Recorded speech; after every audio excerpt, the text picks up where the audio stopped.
You're gonna have fun editing that. So good. All right. Hi everyone, I am Santina Huerta and we are here with EmbodyHER Live and our gorgeous guest, Miss Jaxeda Flores. She is a self-love and spiritual life coach. Thank you for having me here. So a little bit about yourself. Explain kind of what you do and what your business is. Will do. So yes, my name is Jexsaida and I walk women through a self-love and healing journey. And so typically I'm teaching them how to go on a self-love journey. Typically, what are the rituals that you get to set up in your life? I'm a mom of 3 and postpartum depression. I remember having my son, my first, and that seems, being in an abusive relationship, getting out of it, but I was also young, so it seemed easy almost to just go through life and do things pretty fast outside of the domestic violence and everything else that was happening, right? But then I had my other 2 children and it just got into deep depression. And this was also at a time where I was able to stay home, right? I used to say I just want to, I wish I could stay home. And my husband now wasn't my husband obviously at the time, but I had that opportunity and I didn't know what to do with myself. I was like, wait, I'm depending on someone else to support me? What the fuck also, am I thinking? I'm not in trauma. Yeah, so many things. But I actually was not present. I was depressed. I always say I feel like I was in postpartum depression for about 10 years because although I was staying home, I wasn't necessarily present. I was worried about the money I wasn't bringing in, worried about the career that I left behind, worried about all these other things. And so anyways, fast forward, finally me getting into my career and climbing the ladder and getting the house and having the car and having the husband and having the kids and looking around and I have all the things and yet I feel so empty. Box. Yeah, I checked everything off. What else do I need that I why don't I feel fulfilled? I thought this was this is it. So I feel that was when I came above water and took a breath and was holy shit, I've built a life that I love my life and also I'm not happy here. And it had nothing to do with my husband, nothing to do with anyone other than myself. Because after having kids and being in relationships, we serve everyone else. And so having gone on my own journey of figuring myself out and putting myself on a routine, waking up at 4:00 in the morning because I knew that was really the only time that I was going to have for myself. But that's really, I always say that waking up on the mat and showing up for myself at 4:00 in the morning is what built me up. That's really where I learned to love myself, to respect myself, to keep my word to myself and start doing things for myself and putting boundaries. And so many things happened for me there. And that's really what unfolded for me to walk women through is how can you set yourself up where you don't wake up and you give yourself to the world? How do you wake up and have boundaries and standards for yourself where you're not checking your phone, you're not checking your emails, you're not answering, there's nothing that you need outside of you, especially if your kids are at home. Absolutely. How can you wake up and give yourself 5 minutes, give yourself 10 minutes versus going through life and figuring out let me see when I have a minute for myself, and then wondering why we feel like shit and we don't feel good about ourselves and we can't have the patience that we want. And also knowing that by 6-7 o'clock at night, you're tapped out and that's okay because you're overstimulated, right? And so learning so much about myself. And so I walk women through that journey. How can you get to love yourself and value yourself while still being a mom?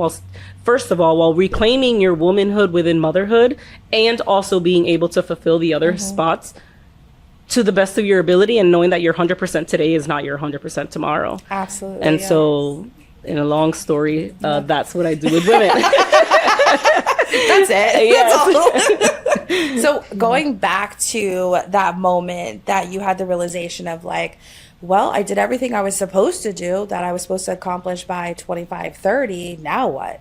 What happened? Was there a significant thing that kind of made you have that, revelation? One was that realization of I checked everything off and why don't I feel society makes you believe you go to school, you get a degree, you get married, you have kids, all of this external bullshit, but no one is teaching you how to take care of yourself. Right. No one is teaching you that the love that you're looking for is not outside of you. It's not in your partner. It's not in having kids. It's not your wedding. Like, it's all right here. No one is teaching you that. You go to school and they teach you, I mean, fucking nonsense. I mean, if we're fucking being real. Because half we the people... love educators. Right, we do. We love teachers. That's not what I'm saying. As we have some of the audience. We're not imagined.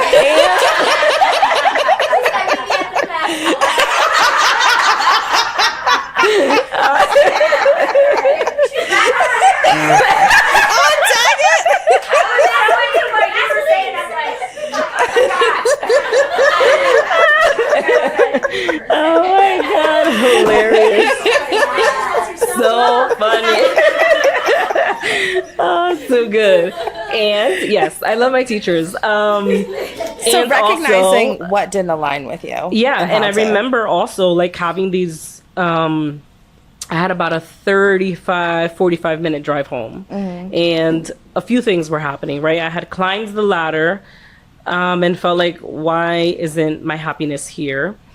Also realizing that although I busted my ass for work, I could also see how fast they can pull the rug from underneath me. Like, bitch, I breathe, sleep, shit, eat this job. And But then do you you guys... Do you do the same for yourself? Right. And I wasn't doing that for myself at the time. I was literally staying up till 3 o'clock in the morning to make sure that payroll was done. Like, and so realizing, like, wait a minute, they like to play a lot of little games. So that was another thing. I also had a boss at the time, and she didn't have any kids. She had a dog, but she used to talk about like having a routine, and I'm like, of course you can. You don't have kids. Like, like you could do whatever You have the time. Right. But it was her that planted a seed. It was her planting a seed about podcasts, her planting a seed about having a morning routine that I counted myself out of that. Oh, that's not possible for me. I have kids. I have this, right? That's easy to do, actually. Yeah, 1,000. We do it all the time. Yeah. Oh, kids. So that was a seed that was planted. But another big thing was me driving home and giving myself pep talks. Like, when you go home, don't lose your shit. Try to have patience. Try to keep it together. Like, and also, like, I just want to stay at work. I actually don't want to go home. Like, these were, at work, I know what to do. I know how to do the payroll. I know how to answer the phone. I know how to schedule the clients. I know how to handle conflicts. But when I go home, these kids ain't trying to listen to me. No. So like, I don't want to deal with the chaos. So yeah, these were very pivotal moments where I started to have these realizations with like, wait, shouldn't I like want to come home to these kids, even though they drive me crazy? So it was a lot of those little moments. And I also remember my husband one time bringing to my attention, like, all you do is work. And at the time, it was like, well, you had your moment. You were able to work. You were able to like, like establish himself because he was the one working. But no, he was trying to tell me like, hello. But at the time, right, when you're mixed in, you're trying to grow in your career and you're trying to meet society standards, it feels like the right thing. So yeah, a lot of those little moments for me that were a lot of realizations happening. Well, how did you start to reframe those more survival mode mindsets that you had? Yeah, I would say when I started my morning routine, that opened up so many doors for me. I remember the first week of waking up at the crack of dawn, and I was just like, I wish someone would have told me to just wake up and move my body. Because holy shit, the energy I have for these kids, we're not rushing around. I'm not telling them to hurry up. Like, who? And that's not to say that it's perfect every day, because that's definitely not what's happening. But it was on that mat that I had my realizations, that it was on that mat that my curiosity opens up with like, what else do I get to learn about myself? What else do I get? And also everything unraveling. If you go on a healing journey, everything that you have believed to be true will Don't all start of a if you sudden can't. be not fucking true. Yeah. And so that's a really hard realization too, but it was those like, wait, I've been looking at life in this way and like, that's not actually true. Yeah. And going on this journey and becoming aware of my thoughts. You know, a big thing for me was, I remember I used to always walk around the house saying, I don't have patience for this shit with the kids. That was, the comment was for the kids. But I remember this one day. Might have said that before. Yeah. Yes. I remember in my kitchen, I was at my microwave and I went to say, I don't have patience. And I didn't finish the sentence. And in that moment, I realized my mom used to walk around the house saying, yo no tengo paciencia para esta mierda. And it was in that moment that I realized, like, wait, I don't think that thought and belief belongs to me. Right. Like, yes, my patience is not always 10 out of 10. And that actually doesn't have to be my story. Like, what do I get to create at home that gives me some sense of peace, right? So that then I started like a night routine with them because they were a little older. They're not 2 and 3. They were a little older at the time. So I was like, all right, what if we do game night? Then y'all have a snack. Then y'all take a shower and then go to sleep. And that helped for a little while, right? So it was having Breaking the realizations of seeing everything I've been conditioned to believe, looking at life, checking my thoughts, being aware of my thoughts, and yeah, that's a whole other unraveling. So the more practical approach, let's talk a little bit about someone that struggles to get a routine, because I myself will never wake up at 4 a.m. I tried it. By 2 o'clock, I'm like, oh, I can't even open my eyes. I'm terrible. So talk us through how you came up with what actually works with you and what you put into motion for that morning and nighttime. Yeah. So my reasoning for the 4 o'clock in the morning was because at the time I knew that I had to get the kids up at like 6:30 ish. And I also knew that I had to be in the office by 8 o'clock. So I knew that, all right, if I get up at like 4:30, I have about an hour so I can work out, I can take a shower, I can get my lunch. Like, I literally set up my morning in that way. Then I can get the kids up and have a routine and do what I have to do without feeling like I was rushing. And that worked perfectly. And at night, it was about like, all right, if I want to wake up at 4 o'clock in the morning, I need to go to sleep at a reasonable time. So that means first I need to get the hell off social media. I need to get off my phone, take a shower, make sure the kids are in bed. And as they got older, some days I'm like, y'all need to go to bed, but I'm out. Yes, I'm I going do that, to actually. sleep. And if y'all want to stay up, you're going to be tired as hell in the morning. So it was a letting go of control and figuring out what was going to work for me. Like in this season of my life, I don't have to get up at 4 o'clock in the morning. You know, I do get up later on some days if I'm not running a program that I'm helping women wake up at the crack of dawn too. But yeah, as life changes, we get to see what are the things that are going to work for us, you know? And I think that also is a big thing for all of us, is like we do things in the way that we have done them for so long, and when they don't start working, we don't take a moment to just stop and see what's happening. We just look like, oh, we're like, what's wrong with me? What's wrong with me? What's happening? And then you end up giving up and you default back to your conditioning. Exactly. And not say, hold on a second, actually, what part of this works for me? What did I enjoy about this?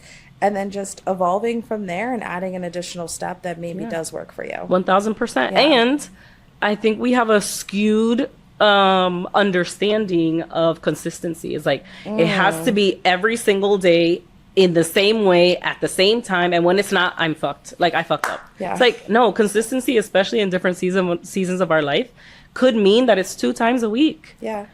Could mean that it's 5 minutes a day. Could or just showing up for yourself. Yeah, exactly, in whatever way that looks like. So yeah, just seasons of life, and the practicality is what I would say is like looking at your life and seeing what's going to work and what's not going to work. So the healing work, going into reclaiming who you are, and not really who you are in a sense of like, oh, I used to be that person, but who you truly are in this season and in this moment. What were some things that led you into that avenue and kind of where you are now in your work? Yes. Give me a little bit more on the question just to make sure that I answer it appropriately. Yeah, so you talked a little bit about motherhood and then having a routine for yourself in the morning and in the evening, help kind of reframe yourself of like, wait, I actually do have patience for my kids. It was my own personal thing that I was dealing with, and having that nighttime routine with them really helped them unwind and us all to be okay in the evening. But now we're going to dive deeper into like who we are as a woman. What did you start doing for yourself that helped you put in rituals and different things to help that mindset change and that healing journey start? I would say in addition to my morning routine evolved over time. At first it was just getting up and working out, right? And then I started implementing meditation, and then I started implementing journaling and reading, and I just started to try new things. Journaling will forever be my anchor in life. Like I journal almost every single day. It just brings me clarity, allows me to brain dump, and so much of my healing has happened on paper because that's where we get to see what's actually happening for us. But it was also a matter of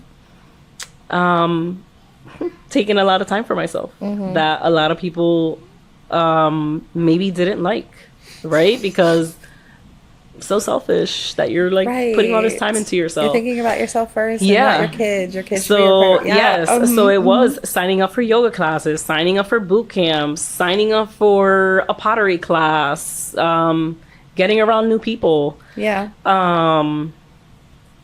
dressing differently. Like, why do we think that we're mom and we need to dress like a mom? Whatever the hell that means for us. But I realized if I looked at my closet, I was like, oh, some of these dresses I have believed that I need to buy it this way because I'm a mom now. And so switching up the way I was dressing, and, you know, that caused friction in my marriage. Like, why are you dressing like that all of a sudden? And why do you want to go do all of these things? And you're walking out of the house like that. And you're, but it really tested me, and like, am I gonna stick through this shit and keep my word to myself and like be true to who it is that I want to be, and allow myself to go through these seasons and these ebbs and flows and getting to know myself. So it was a lot of experimenting and a lot of learning the things that I wanted to do and the things that I liked, and getting myself around new people.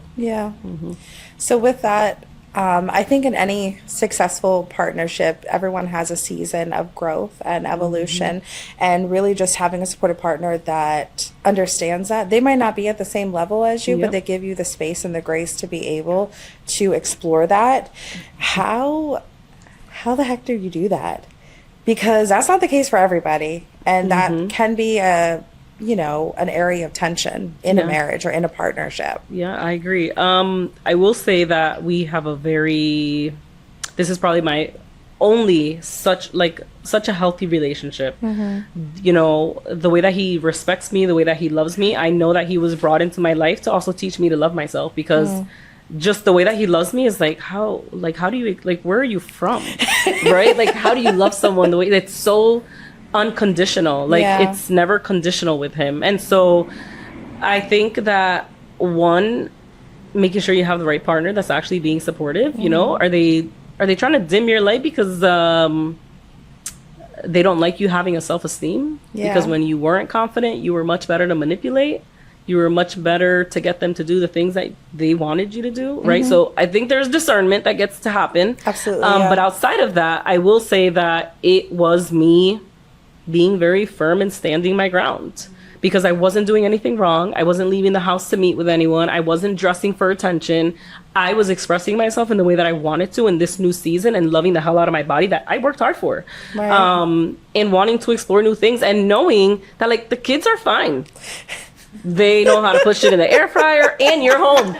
So, like, we're gonna be just fine here, sir. But it was a lot of sticking through it. And even when my mind was telling me, like, are you being a little selfish? Or, like, are you pushing it too much? Like, no, bitch.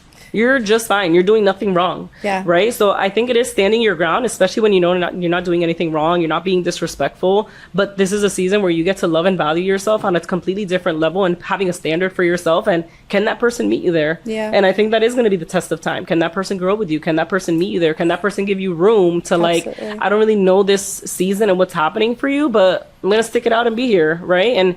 And that's literally what was happening. You know, me doing shit that was scary, me going on vacation alone to go on a retreat while our wedding anniversary was happening. Like, it does take courage to be like, hey, this is what I'm going to do. And it's not because I want to be disrespectful or an asshole, but I love vacationing alone. So, yes. Oh my God, the solo best flight thing ever. Any day. Yes. I was like, I need more of this without these kids. Yes.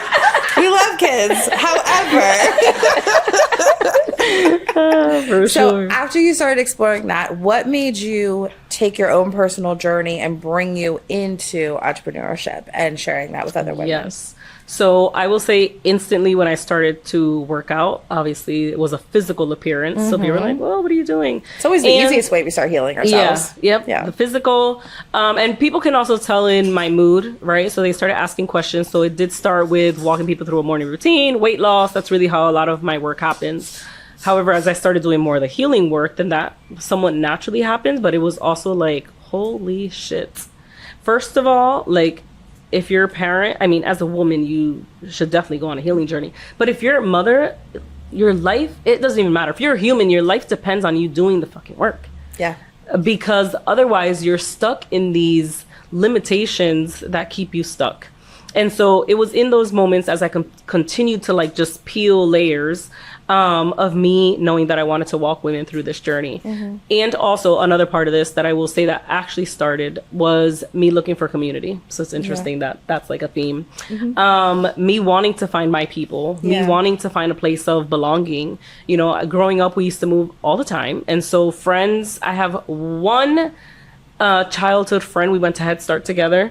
And we have always, way back in childhood. Yes, we have stayed in contact our whole entire life, but we also don't know each other's lives. Like we stayed in contact and all of that, but yeah, I knew that I wanted a place of belonging, and I wanted to be able to share somewhat of the things that I was doing. And someone planted a seed and asked me, "Would you do a journaling workshop in my cafe?"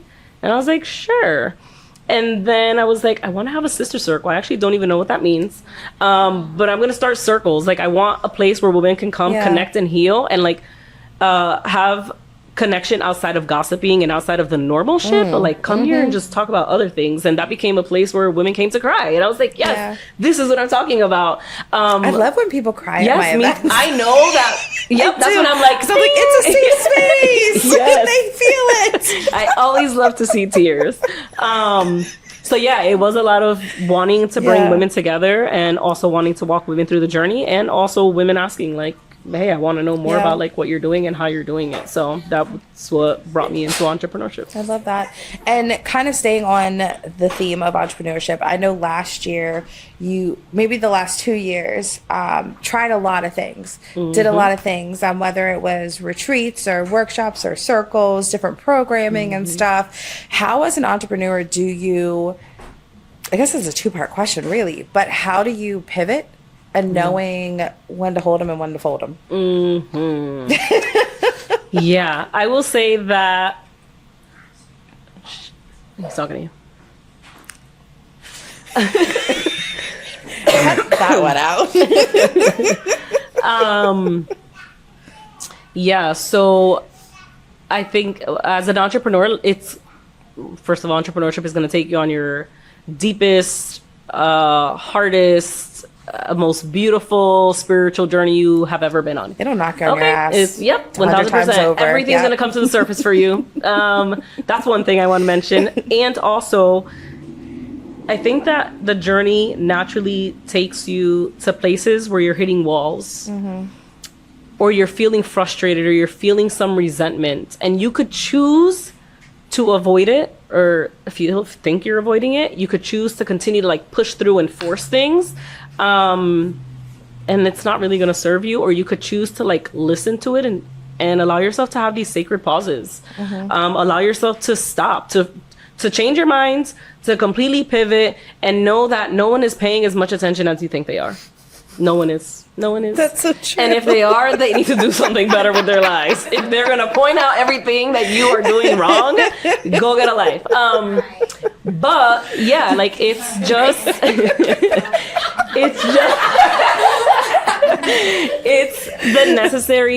so necessary for entrepreneurship, for you to be able to pivot, to shift, to change your mind when something isn't working. And so for me, I had been doing a lot of things the same way for a really long time. That was sacrificing my weekends for my kids because I was having events, just so many things. And that was about 2.5 years of having circles on the weekends, events. And last year, I did my first overnight retreat. And I was going to make $0. I was in the negatives. But I was already having some, like, if I want to make this shit sustainable, I can't keep running shit this way. But by October, I remember putting together, I had already done this event, so I was doing it again. It was a witches, like Halloween party. And I remember being really annoyed, like, because, you know, you're putting, not only are you thinking about it, you're planning for it, you're setting up the tables and the chairs and the this and the that, and I got to break this shit down. I was like, this is not, I'm like, this is not gonna work long term. I'm one person, and I like, there are times that my husband is cooking for us, he's bringing food, I'm letting him know, like, hey, make sure you're here at this time, like, crazy. But by October, I was like, this is not sustainable anymore. And I'm annoyed, I'm frustrated, and so I had already decided, like, I don't know that circles are gonna happen anymore, because that was another thing is, my sister circles came, although it was like an idea, these, it was not a heady process. I would be in the shower 2 days before the circle, and I would just get a download with like, this is what you're doing. And I'm like, this is great. By October, I was thinking, it was so heady. I was like, this is not why I started this shit. So anyways, fast forward, as the months went on, I had decided already by the new year, I think I did one in January, and I was like, yeah, I'm done. I'm not doing any more sister circles up until they feel good for me. Like, I know that I want to come to the space feeling good to hold space. But this phase really required me to like sit in some stillness, allow things to fall away that needed to fall away. And even when we try and like force and push, the things will still fall away. You know, I remember a season where I heard the message very clearly, like, no more one-on-ones. And I was like, that's my bread and butter. Like, you know, like, what are you talking about? And those clients fell away. They had to cancel early, right? It was like conflict. And I was like, oh, this is interesting. This is exactly what happens when you don't listen. You heard the message. Things, you heard the message loud and clear. No more one-on-ones. And it'll be drastic too. Exactly. It won't be subtle. It'll be right in your face, and you're like, ah, damn. Yep. Okay. So I feel like this time when I felt like I was coming up against a wall, this pivot that is like taking place, the stillness was very different. It wasn't a stillness of me feeling frustrated and pissed off like in the past, like, oh, what's happening? Why do I feel so stuck? This was just a lot of stillness and allowing me to reflect with like what has worked and what isn't working. And, you know, as you're on this journey, depending on what it looks like, sometimes we're trying to bring people along with us that just aren't ready. And especially me, I built a community online, and some of them are in person. Some of these women have been with me for 2-3 years. And so coming to the realization that, as I level up, as I raise my prices, as I create these experiences that are going to take women on a much deeper level, those women may not come with me. And so that was a hard realization too. And but this stillness really allowed me to just let things fall on the wayside, allow me to reflect, allow me to see that in order for me to continue to do this, I get to make money. And I think that as we become entrepreneurs, oh, it's not about the money. It's not about the money. Okay, well, keep telling yourself that it's not about the money, and money won't come. I mean, we still have bills to pay, so it is about the money. Exactly. But sometimes we're just so afraid of like, oh, but we're doing this for like the bigger purpose and the bigger, and you got to pay bills, and we don't just get to pay the bills. We get to pay the bills plus have some more. And I think that for a long time I was also stuck in this, like, I want to be affordable and I want to, and like, it's having me continuing to pick up part-time jobs. It's having to continue pick up full-time jobs. It's having me to continue to stress about the bills and the money. And so that was a really big realization for me. And I always have my own coaches and mentors, but having to hear for myself that, like, hey, you get to be nurtured financially too. And like, that was just I needed, as if I didn't know that, but I needed to hear that. She's like, you need to be nurtured financially so that you can then go and do the work that you're here to do. So definitely feeling now you're at a space after pivoting and having the realization of what works and doesn't.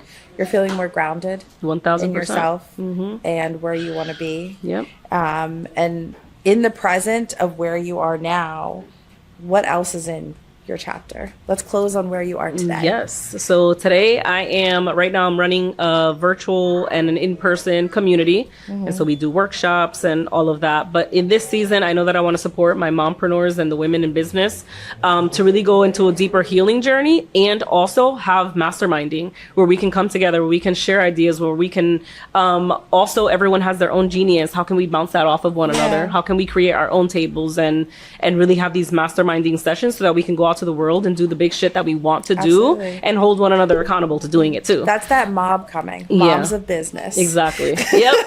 So that's where I'm going. And I also want to have the healing component where we are doing the healing in addition to the business work. Because so you can it's all be more authentic and bring yourself to the table. And then still continuing to do retreats.